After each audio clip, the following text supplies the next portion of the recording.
আমার এখনো মনে আছে, আজকের থেকে 35 বছর আগে মুন্সিগঞ্জে রিকাবি বাজার বলে একটা জায়গা আছে। কথা বুঝতে পেরেছো?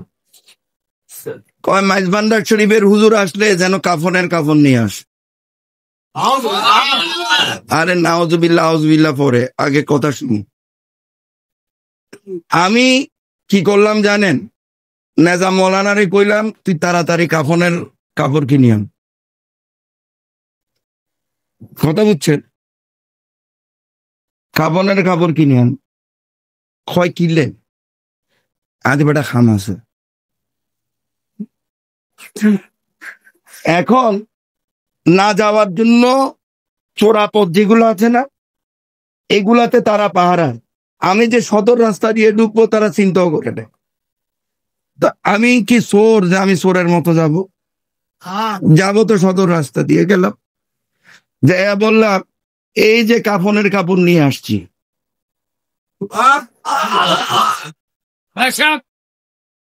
মনত আছে না তো? কত বলবো বলেন? তো মাঝে মধ্যে হাসি আর কি, এই সমস্ত কাজ কারবার দেখলে আসলে হাসি আসে, আসলে হাসি আসে, আবার দুঃখও লাগে। দুঃখও লাগে, হাসিও লাগে।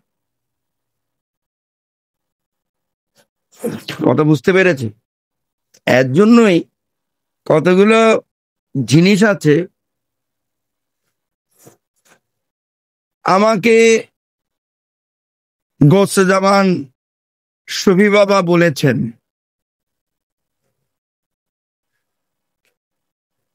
ম্যাক্সিমাম তো ষাট গায়ে মানুষ, তাই না? খদে তুই তোর প্রচার কোনোদিন নগরিবি, তুই কোরআন সুন্নার প্রচার করিবি, দিন ইসলামের প্রচার করিবি, হযরত বাজানের কথা হবি।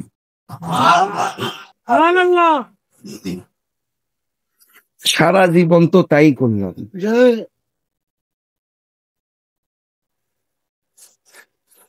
কোনদিন আমার মুখে আমার প্রচার কেউ শুনেছেন? আল্লাহ আল্লাহ রসুলকে সাক্ষী রেখে বলেন।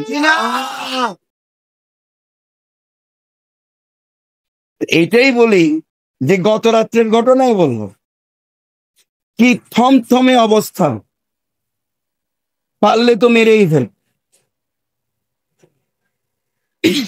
তুমি খালি একটা মাদ্রাসার কথা বলতেছো, এই তোমার আর্টসিং গেটে 7 তলা 5টা মাদ্রাসা খালি আমার স্টেজের পিছনে ছিল।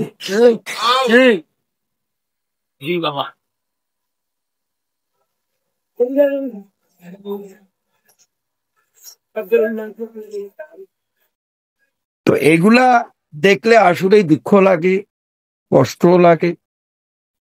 এবং দুনিয়া লোক মানুষকে যে কই নিয়ে যা এক আল্লাহ ভালো ভাবে, যার কারণে যেদিন মালিক আমাকে নেবেন সেদিন তো আমি চলেই যাব।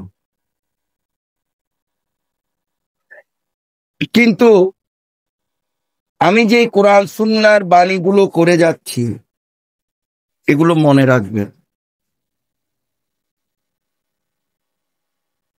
এক সময় দেখবেন বর্তমানেও আপনাদের জন্য দলিল ছিল, ভবিষ্যতেও ইনশাআল্লাহ কিয়ামত পর্যন্ত দলিল হিসেবেই থাকবে।